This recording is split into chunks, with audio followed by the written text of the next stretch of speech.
Вот уже год, как нет рядом с нами нашей любимой мамы, дочери и сестры, любимой и просто хорошего человека, Соловьевой Галины.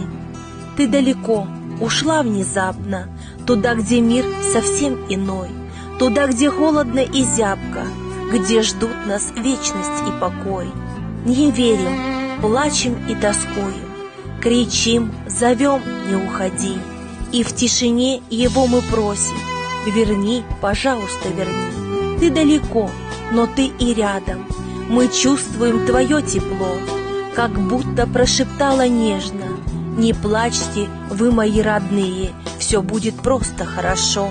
Ты далеко, но мы не знаем, у нас в душе ты навсегда. И снова мы твой взгляд встречаем, родные видим мы глаза. Прости ты нас за те минуты, что провели мы не с тобой, за расставание, за разлуки, за сумасшедший мир чужой. Ты жди всех нас не очень скоро, хоть не подвластна нам судьба. Все остановится однажды, мы будем вместе навсегда.